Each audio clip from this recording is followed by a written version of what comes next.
বিশ্বের বিভিন্ন অঞ্চলে শক্তিশালী ভূমিকম্প আঘাত হানায় উদ্বেগ ও আতঙ্ক ছড়িয়ে পড়েছে। ভূমিকম্প প্রবণ বিভিন্ন অঞ্চলে জরুরি সতর্কতা জারি করা হচ্ছে। ভূমিকম্প নিয়ে সতর্ক বার্তা দিয়েছেন বিশেষজ্ঞরাও। আর তাই সাধারণ মানুষের মনে প্রশ্ন জাগছে, বিশ্বজুড়ে কেন ঘন ঘন এই ভূমিকম্প? আসলেই কি বেড়েছে ভূমিকম্পের পরিমাণ? এ বিষয়ে বিস্তারিত জানাচ্ছেন সহকর্মী ইসরাত সুমা। একের পর এক শক্তিশালী ভূমিকম্পে কেঁপে উঠছে পৃথিবীর বিভিন্ন প্রান্ত। ভেনেজুয়েলায় শতাব্দীর ভয়াবহ জোড়া ভূমিকম্পের পর জাপান, যুক্তরাষ্ট্রের ক্যালিফোর্নিয়া, পাকিস্তান এবং সর্বশেষ আফগানিস্তানেও শক্তিশালী কম্পন অনুভূত হয়েছে। বিশ্বের বিভিন্ন অঞ্চলে পরপর ভূমিকম্পের আঘাতে বিশ্বজুড়ে ছড়িয়ে পড়েছে তীব্র উদ্বেগ ও আতঙ্ক।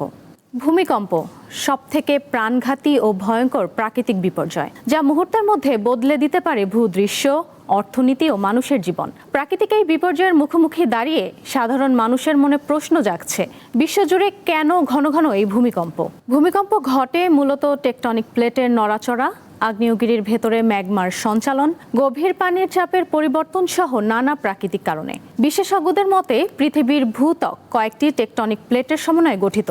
সাধারণত যখন দুটি টেকটনিক প্লেটের সংঘর্ষ ঘটে তখন প্রচণ্ড শক্তির সৃষ্টি হয়, আর এসব প্লেটের চলাচলের ফলে দীর্ঘদিন ধরে এই শক্তি জমতে থাকে। এই সঞ্চিত শক্তি হঠাৎ মুক্ত হওয়ার কারণে ভূপৃষ্ঠে ভূমিকম্প সৃষ্টি করে। মোজো বিরাট কারবার।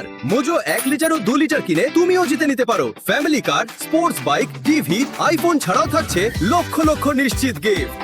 এছাড়া ভূগর্ভে ম্যাগমার প্রচণ্ড চাপ বৃদ্ধি পেলে বা হঠাৎ কোনো সক্রিয় আগ্নেয়গিরির বিস্ফোরণ ঘটলে চারপাশের বিস্তীর্ণ এলাকা তীব্রভাবে কেঁপে উঠতে পারে।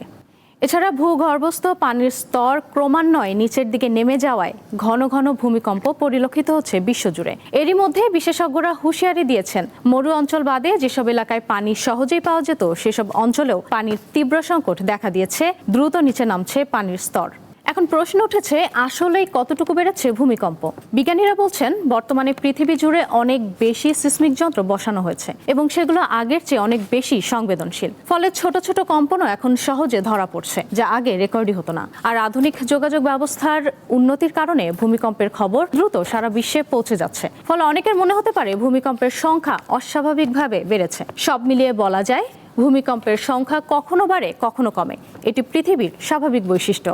ভূমিকম্প এমন একটি দুর্যোগ যার কোনো মৌসুম নেই, পূর্বাভাস নেই এবং প্রস্তুতির সময়ও নেই। জলবায়ু পরিবর্তনের প্রভাব ধীরে ধীরে দৃশ্যমান হয়, কিন্তু ভূমিকম্প কয়েক মিনিটের মধ্যে কয়েক দশকের উন্নয়ন ধ্বংস করে দিতে পারে। তবে বিশেষজ্ঞরা বলছেন, ভূমিকম্পকে ভয় নয়, সচেতন থাকা জরুরি এবং পরিবেশের ভারসাম্য রক্ষার পাশাপাশি নিয়ম মেনে ভবন তৈরি সহ যে কোনো দুর্যোগ মোকাবেলার প্রয়োজনীয় ব্যবস্থা নিয়ে রাখা উচিত।